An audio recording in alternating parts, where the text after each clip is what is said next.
بسم الله الرحمن الرحيم ياسين والقرآن الحكيم إنك لمن المرسلين على صراط مستقيم تنزيل العزيز الرحيم لتنذر قوما ما أنذر آباؤهم فهم غافلون لقد حق القول على أكثرهم فهم لا يؤمنون إنا جعلنا في أعناقهم أغلالا فهي إلى الأذقان فهم مقمحون وجعلنا من بين أيديهم سدا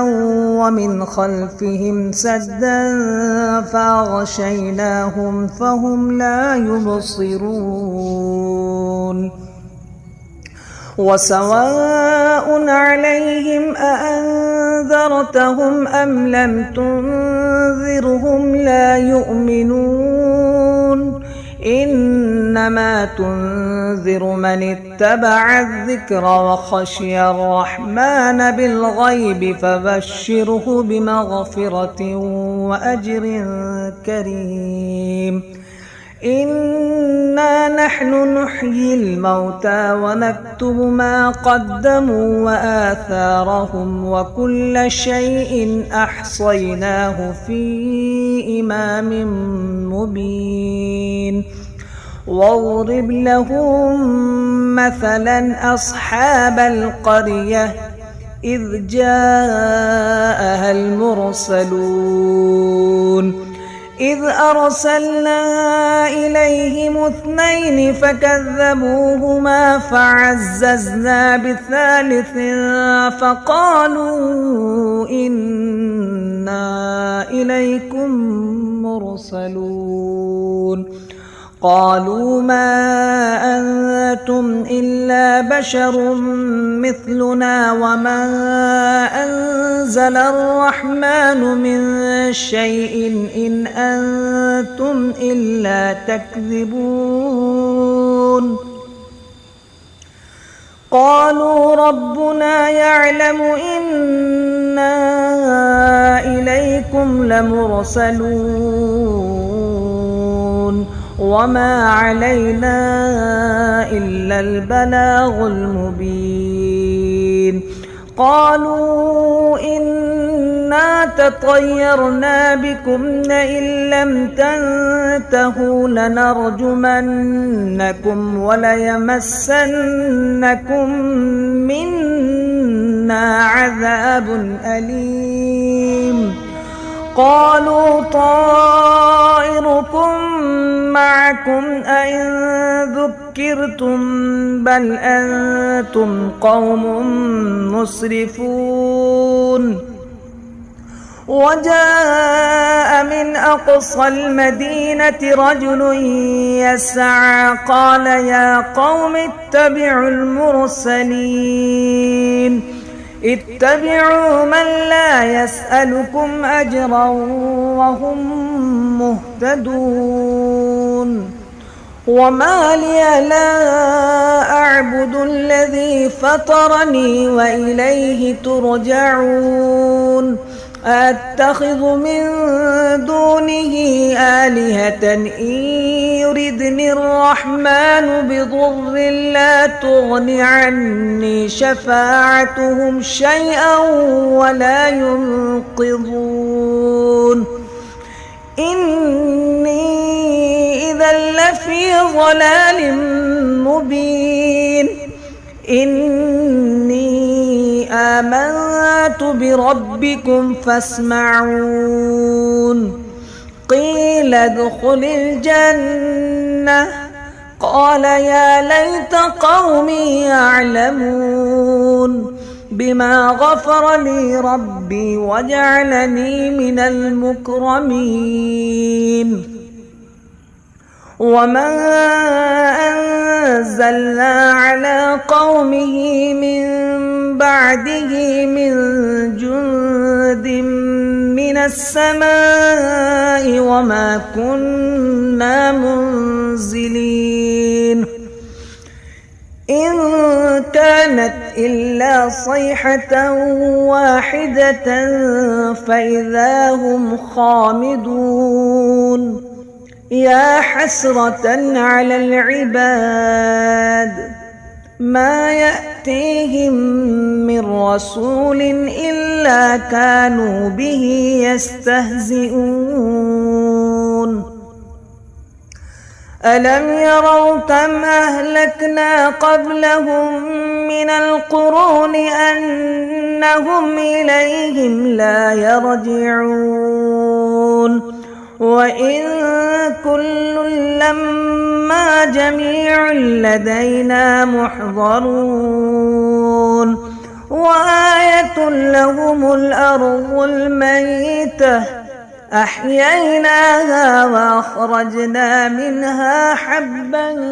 فمنه يأكلون وجعلنا فيها جنات من نخيل وأعناب وفجرنا فيها من العيون ليأكلوا من ثمره وما عملته أيديهم أفلا يشكرون سبحان الذي خلق الأزواج كلها مما تنبت الأرض ومن أنفسهم ومما لا يعلمون وآية لهم الليل نسلخ منه النهار فإذا هم مظلمون والشمس تجري لمستقر لها ذلك تقدير العزيز العليم والقمر قدرناه منازل حتى عاد كالعرجون القديم لا الشمس ينبغي لها أن تدرك القمر ولا الليل سابق النهار وكل في فلك يسبحون وآية لهم أنا حملنا ذريتهم في الفلك المشحون وخلقنا لهم من مثله ما يركبون وإن نشأ نغرقهم فلا صريخ لهم ولا هم ينقذون إلا رحمة منا ومتاعا إلى حين وإذا قيل لهم اتقوا ما بين أيديكم وما خلفكم لعلكم ترحمون وما تأتيهم من آية من آيات ربهم إلا كانوا عنها معرضين وإذا قيل لهم أنفقوا مما رزقكم الله قال الذين كفروا للذين آمنوا أنطعم من لو يشاء الله أطعمه إن أنتم إلا في ضلال مبين ويقولون متى هذا الوعد إن كنتم صادقين ما ينظرون إلا صيحة واحدة تأخذهم وهم يخصمون فلا يستطيعون توصية ولا إلى أهلهم يرجعون ونفخ في الصور فإذا هم من الأجداث إلى ربهم ينسلون قالوا يا ويلنا من بعثنا من مرقدنا هذا ما وعد الرحمن وصدق المرسلون إن كانت إلا صيحة واحدة فإذا هم جميع لدينا محضرون فاليوم لا تظلم نفس شيئا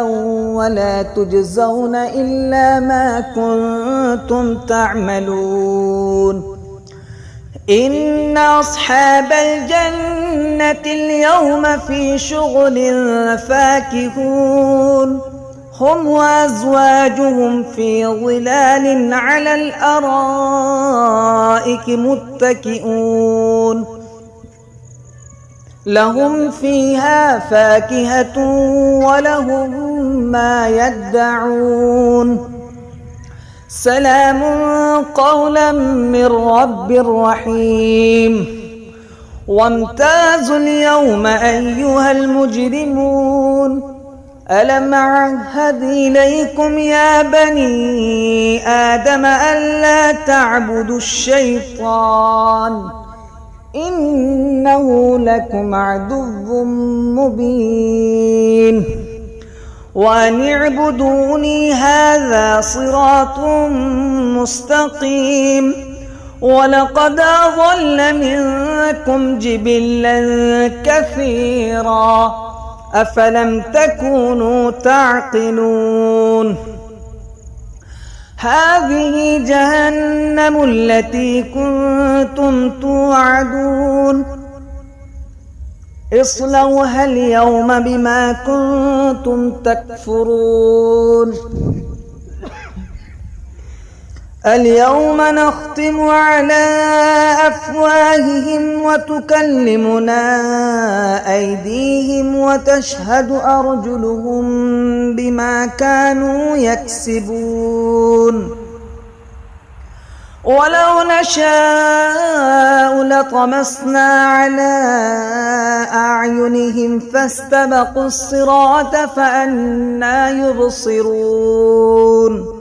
ولو نشاء لمسخناهم على مكانتهم فما استطاعوا مضيا ولا يرجعون ومن نعمره ننكسه في الخلق أفلا يعقلون وما علمناه الشعر وما ينبغي له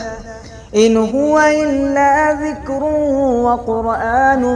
مبين لينذر من كان حيا ويحق القول على الكافرين أولم يروا أنا خلقنا لهم مما عملت أيدينا أنعاما فهم لها مالكون وذللناها لهم فمنها ركوبهم ومنها يأكلون ولهم فيها منافع ومشارب أفلا يشكرون واتخذوا من دون الله آلهة لعلهم ينصرون لا يستطيعون نصرهم وهم لهم جند محضرون فلا يحزنك قولهم إنا نعلم ما يسرون وما يعلنون أولم ير الإنسان أنا خلقناه من نطفة فإذا هو خصيم مبين وضرب لنا مثلا ونسي خلقه قال من يحيي العظام وهي رميم قل يحييها الذي أنشاها أول مرة وهو بكل خلق عليم الذي جعل لكم من الشجر الأخضر نارا فإذا أنتم منه توقدون أوليس الذي خلق السماوات والأرض بقادر على أن يخلق مثلهم بلى وهو الخلاق العليم إنما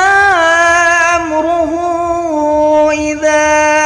أراد شيئا أن يقول له كن فيكون فسبحان الذي بيده ملكوت كل شيء وإليه ترجعون. بسم الله الرحمن الرحيم. الرحمن علم القرآن خلق الإنسان علمه البيان الشمس والقمر بحسبان والنجم والشجر يسجدان والسماء رفعها ووضع الميزان ألا تطغوا في الميزان وأقيموا الوزن بالقسط ولا تخسروا الميزان والأرض وضعها للأنام فيها فاكهة والنخل ذات الأكمام والحب ذو العصف والريحان فبأي آلاء ربكما تكذبان خلق الإنسان من صلصال كالفخار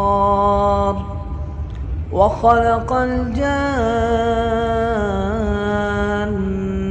من مارج من نار فبأي آلاء ربكما تكذبان رب المشرقين ورب المغربين فبأي آلاء ربكما تكذبان مرج البحرين يلتقيان بينهما برزخ لا يبغيان فبأي آلاء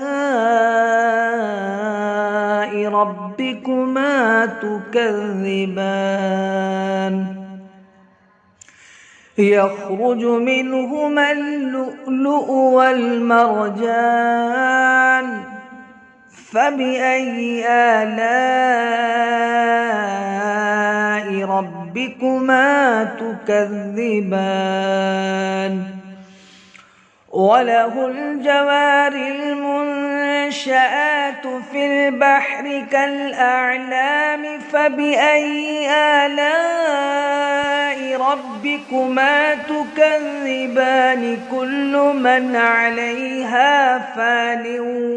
ويبقى وجه ربك ذو الجلال والإكرام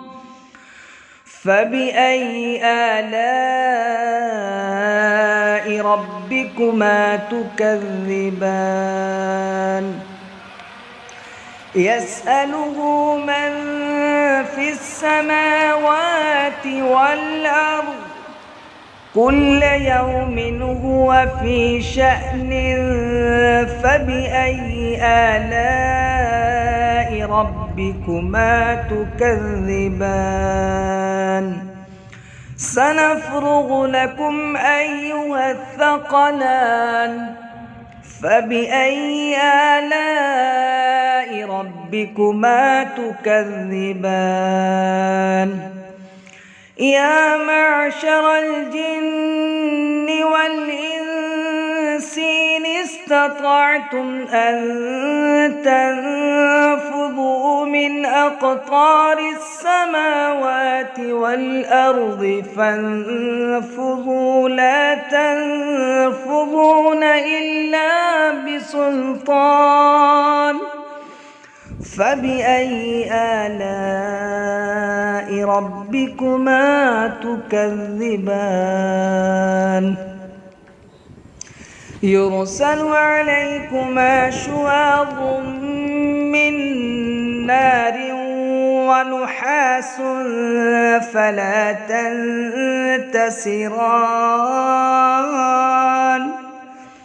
فبأي آلاء ربكما تكذبان فإذا انشقت السماء فكانت وردة كالدهان فبأي آلاء ربكما تكذبان فيومئذ لا يسأل عن ذنبه إنس ولا جان فبأي آلاء ربكما تكذبان يعرف المجرمون بسيماهم فيؤخذ بالنواصي والأقدام فبأي آلاء ربكما تكذبان هذه جهنم التي يكذب بها المجرمون يطوفون بينها وبين حميم آن فبأي آلاء ربكما تكذبان ولمن خاف مقام ربه جنتان فبأي آلاء ربكما تكذبان ذواتا أفنان فبأي آلاء ربكما تكذبان فيهما عينان تجريان فبأي آلاء ربكما تكذبان فيهما من كل فاكهة زوجان فبأي آلاء ربكما تكذبان متكئين على فرش بطائنها من استبرق وجنى الجنتين دان فبأي آلاء ربكما تكذبان فيهن قاصرات الطرف لم يطمثهن إنس قبلهم ولا جان فبأي آلاء ربكما تكذبان كأنهن الياقوت والمرجان فبأي آلاء ربكما تكذبان هل جزاء الإحسان إلا الإحسان فبأي آلاء ربكما تكذبان ومن دونهما جنتان فبأي آلاء ربكما تكذبان مدهامتان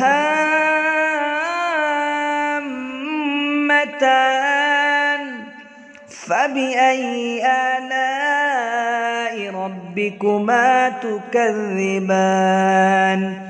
فيهما عينان نضاختان فبأي آلاء ربكما تكذبان فيهما فاكهة ونخل ورمان فبأي آلاء ربكما تكذبان فيهن خيرات حسان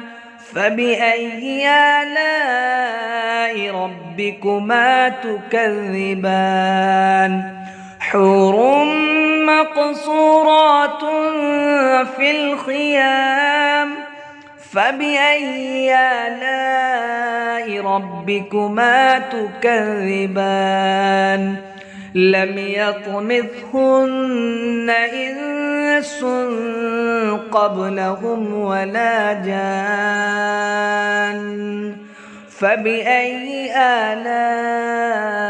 ربكما تكذبان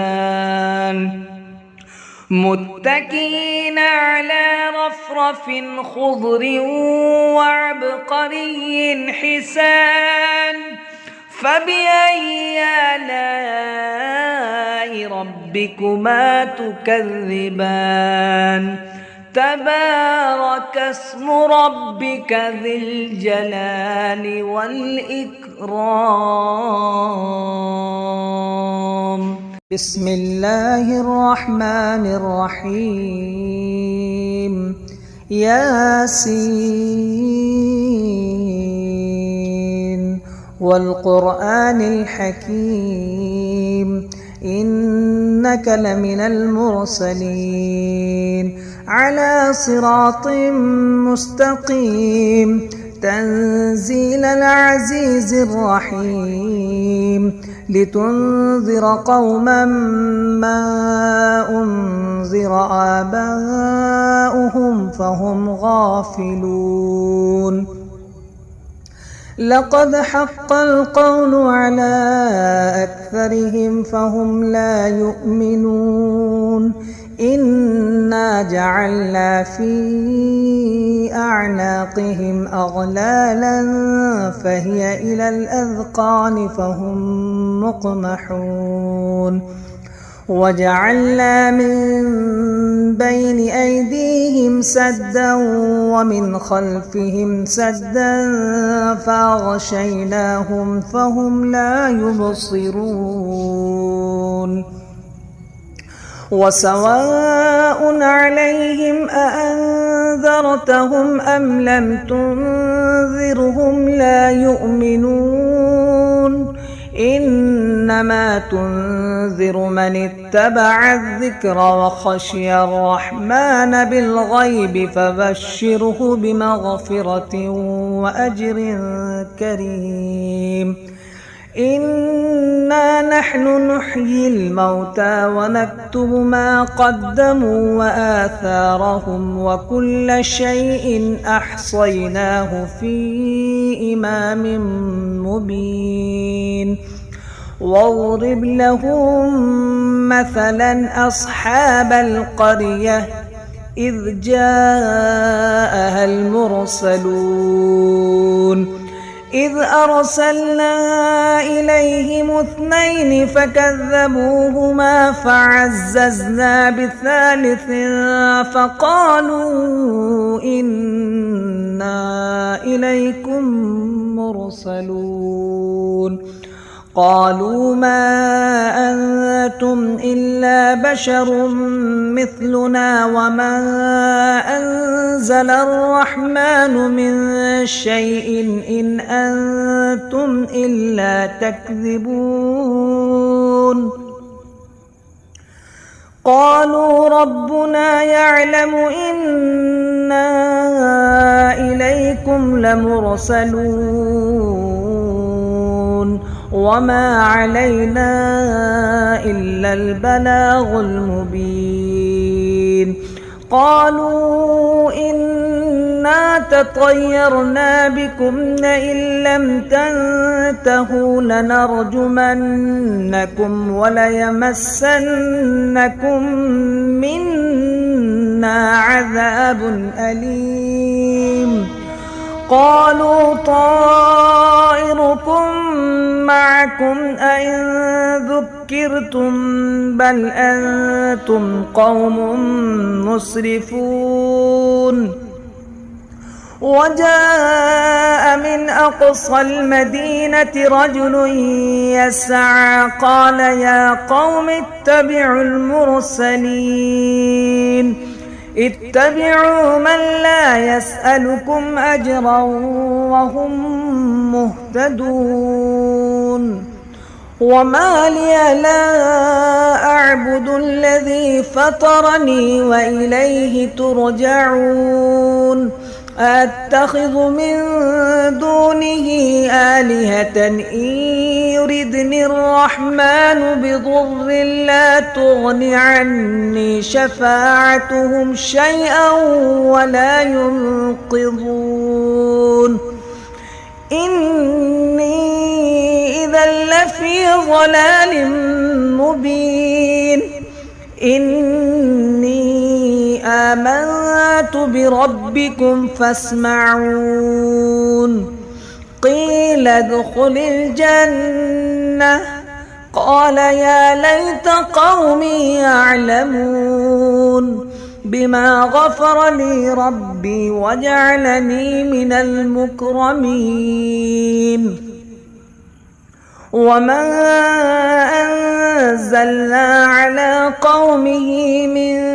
بعده من جند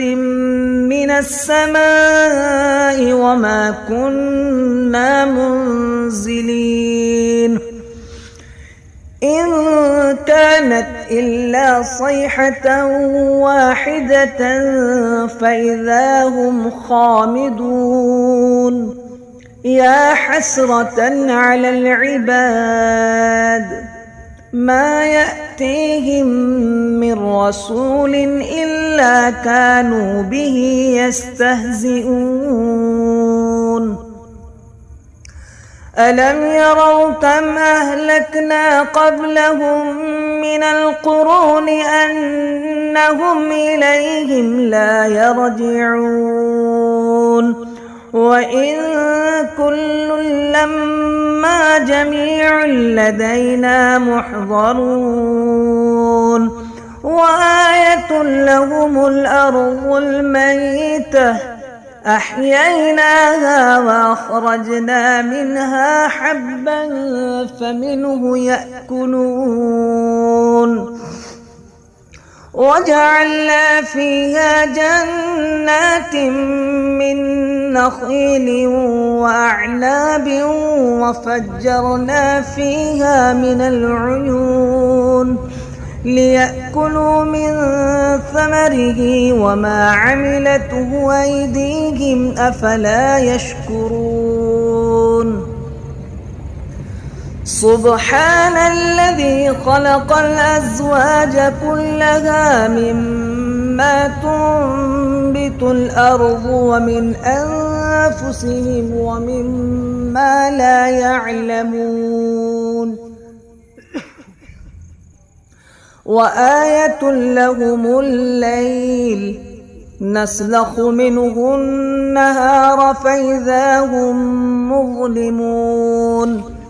والشمس تجري لمستقر لها ذلك تقدير العزيز العليم. والقمر قدرناه منازل حتى عاد كالعرجون القديم. لا الشمس ينبغي لها أن تدرك القمر ولا الليل سابق النهار وكل في فلك يسبحون وآية لهم أنا حملنا ذريتهم في الفلك المشحون وخلقنا لهم من مثله ما يركبون وإن نشأ نغرقهم فلا صريخ لهم ولا هم ينقذون إلا رحمة منا ومتاعا إلى حين وإذا قيل لهم اتقوا ما بين أيديكم وما خلفكم لعلكم ترحمون وما تأتيهم من آية من آيات ربهم إلا كانوا عنها معرضين وإذا قيل لهم أنفقوا مما رزقكم الله قال الذين كفروا للذين آمنوا أنطعم من لو يشاء الله أطعمه إن أنتم إلا في ضلال مبين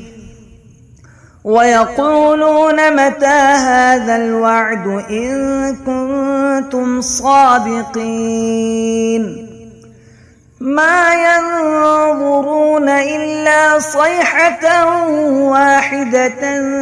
تأخذهم وهم يخصمون فلا يستطيعون توصية ولا إلى أهلهم يرجعون ونفخ في الصور فإذا هم من الأجداث إلى ربهم ينسلون قالوا يا ويلنا من بعثنا من مرقدنا هذا ما وعد الرحمن وصدق المرسلون إن كانت إلا صيحة واحدة فإذا هم جميع لدينا محضرون فاليوم لا تظلم نفس شيئا ولا تجزون إلا ما كنتم تعملون إن أصحاب الجنة اليوم في شغل فاكهون هم وأزواجهم في ظلال على الأرائك متكئون لهم فيها فاكهة ولهم ما يدعون سلام قولا من رب رحيم وامتازوا اليوم أيها المجرمون ألم أعهد إليكم يا بني آدم ألا تعبدوا الشيطان إنه لكم عدو مبين وأن اعبدوني هذا صراط مستقيم ولقد أضل منكم جبلا كثيرا أفلم تكونوا تعقلون هذه جهنم التي كنتم توعدون اصلوها اليوم بما كنتم تكفرون اليوم نختم على أفواههم وتكلمنا أيديهم وتشهد أرجلهم بما كانوا يكسبون ولو نشاء لطمسنا على أعينهم فاستبقوا الصراط فأنى يبصرون ولو نشاء لمسخناهم على مكانتهم فما استطاعوا مضيا ولا يرجعون ومن نعمره ننكسه في الخلق أفلا يعقلون وما علمناه الشعر وما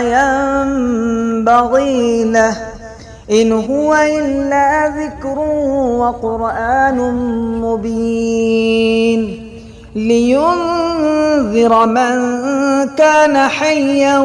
ويحق القول على الكافرين أولم يروا أنا خلقنا لهم مما عملت أيدينا أنعاما فهم لها مالكون وذللناها لهم فمنها ركوبهم ومنها يأكلون ولهم فيها منافع ومشارب أفلا يشكرون واتخذوا من دون الله آلهة لعلهم ينصرون لا يستطيعون نصرهم وهم لهم جند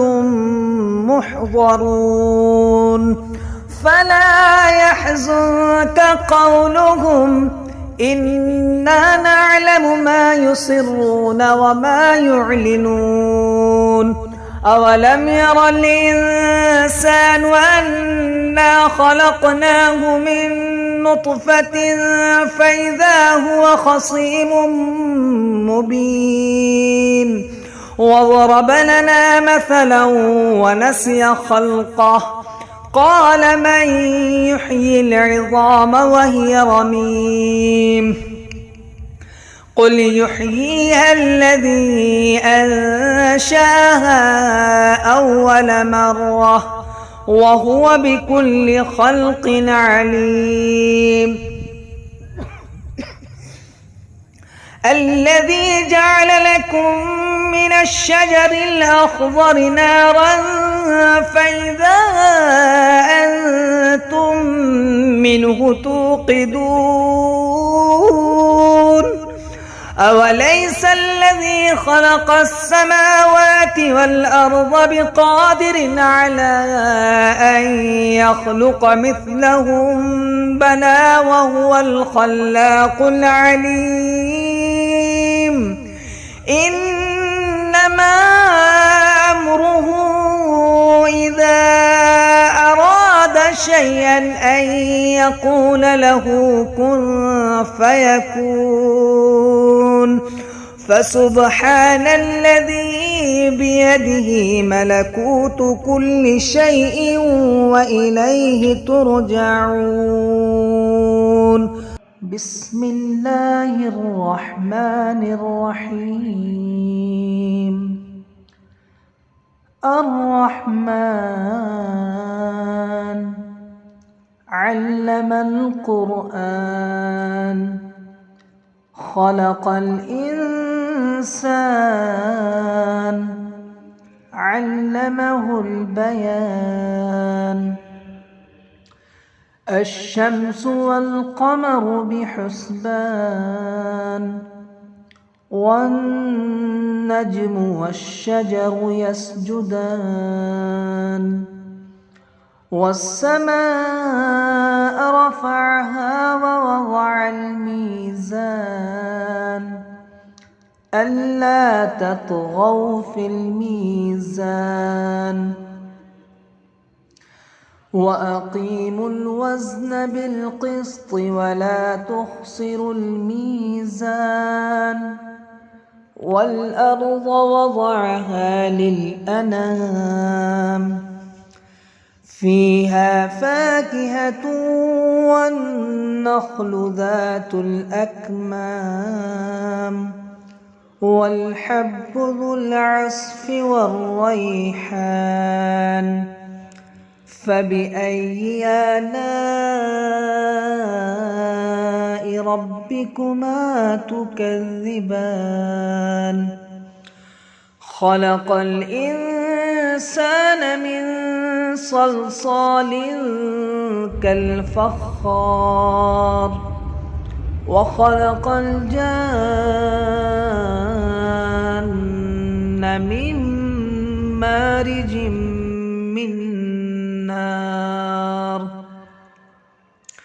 فبأي آلاء ربكما تكذبان رب المشرقين ورب المغربين فبأي آلاء ربكما تكذبان مرج البحرين يلتقيان بينهما برزخ لا يبغيان فبأي آلاء ربكما تكذبان يخرج منهما اللؤلؤ والمرجان فبأي آلاء ربكما تكذبان وله الجوار المنشآت في البحر كالأعلام فبأي آلاء ربكما تكذبان كل من عليها فان ويبقى وجه ربك ذو الجلال والإكرام فبأي آلاء ربكما تكذبان يسأله من في السماوات والأرض كل يوم هو في شأن فبأي آلاء ربكما تكذبان سنفرغ لكم أيها الثقلان فبأي آلاء ربكما تكذبان يا معشر الجن والإنس إن استطعتم أن تنفذوا من أقطار السماوات والأرض فانفذوا لا تنفذون إلا بسلطان فبأي آلاء ربكما تكذبان يرسل عليكما شواظ من نار ونحاس فلا تنتصران فبأي آلاء ربكما تكذبان فإذا انشقت السماء فكانت وردة كالدهان فبأي آلاء ربكما تكذبان فيومئذ لا يسأل عن ذنبه إنس ولا جان فبأي آلاء ربكما تكذبان يعرف المجرمون بسيماهم فيؤخذ بالنواصي والأقدام فبأي آلاء ربكما تكذبان هذه جهنم التي يكذب بها المجرمون يطوفون بينها وبين حميم آن فبأي آلاء ربكما تكذبان ولمن خاف مقام ربه جنتان فبأي آلاء ربكما تكذبان ذواتا أفنان